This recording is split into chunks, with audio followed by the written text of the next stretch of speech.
দেখেন এত অল্প সময় তো আসলে অতটা বেশি অ্যাডাপ্ট করা যায় না, বাট হ্যাঁ বলবো যে গুড এক্সপিরিয়েন্স। বাট আমাদের প্লেয়ারদের ভিতরে বলবো যে যে বিষয়গুলো ছিল, এখন পাওয়ার হিটিংয়ের কিছু কাজ উনি অ্যাড করতে চেয়েছেন বা শিখাইতে চাইছেন, বাট অত অল্প সময় আসলে অ্যাডাপ্টেশন একটু ডিফিকাল্ট। এবং আমরা যে ফরম্যাট খেলতে যাচ্ছি সেখানে আই গেস অবশ্যই পাওয়ার হিটিংয়ের প্রয়োজন আছে ওই জায়গাটাতে। সারপ্রাইজিং যেটা বলতেছেন যে লাস্ট যেটা আমরা কোয়ালিফাই খেলেছি পাকিস্তানে, সেখান থেকে দু একটা চেঞ্জ আছে।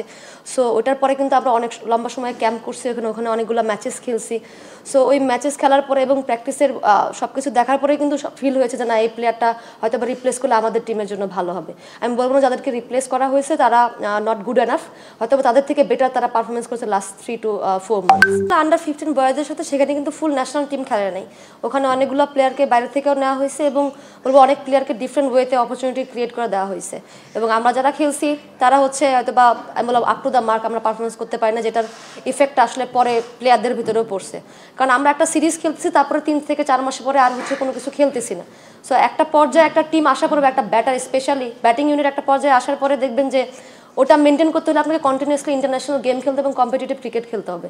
সো এই জিনিসগুলো হয়তো বা আমাদেরও একটু বাড়লে আরও বেটার হয়। ভালো উইকেটে গেলে আমাদের ব্যাটারদের সেই ক্যাপাসিটি আছে অ্যাটলিস্ট ভালো একটা স্কোর দেওয়ার কারণে। এবং আপনারা তো জানেন আমাদের বলাররা বরাবরই অনেক ভালো, বলবো যে টিমকে অনেক বেশি ভালো করে আসছে টিমের জন্য।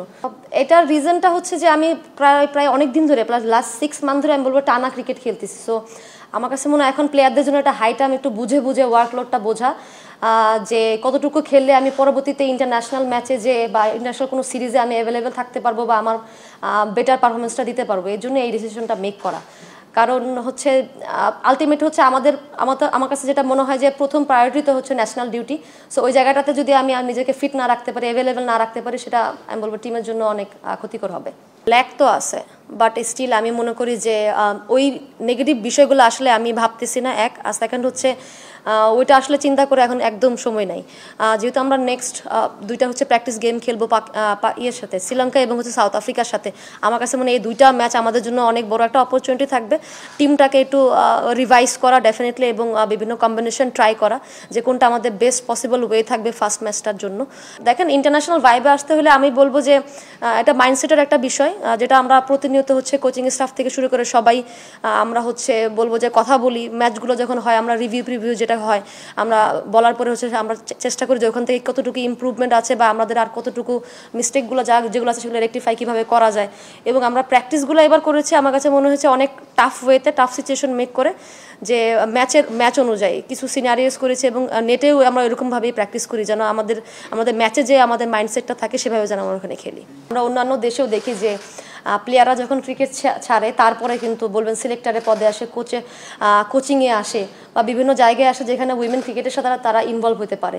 সো এই ক্ষেত্রে থেকে বলবো সালমা আপু প্রথম, এবং আমি বলবো যে পজিশন উনি হোল্ড করতেন, যে সম্মানের জায়গাটা, তাকে আরও সম্মানের জায়গা উনি পেয়েছেন এবং আশা করি উনি যেই দায়িত্বটা পেয়েছেন অনেক ভালোভাবে করবেন। এবং এতে করে আমি বলবো বাকি যারাও আছেন সাথে তারা অনেক বেশি উৎসাহিত হবেন যে না আস্তে আস্তে ক্রিকেটের সাথে ইনভলভ হওয়াটা। এবং যেহেতু উনি ক্রিকেট খেলছেন সো উনি এক্সপিরিয়েন্স অনেক বেশি। সো আমার কাছে মনে হয় প্লেয়ারদের ক্ষেত্রে সিলেকশনের বিষয়ে উনি অনেক ভালো ফিডব্যাক দিতে পারবেন।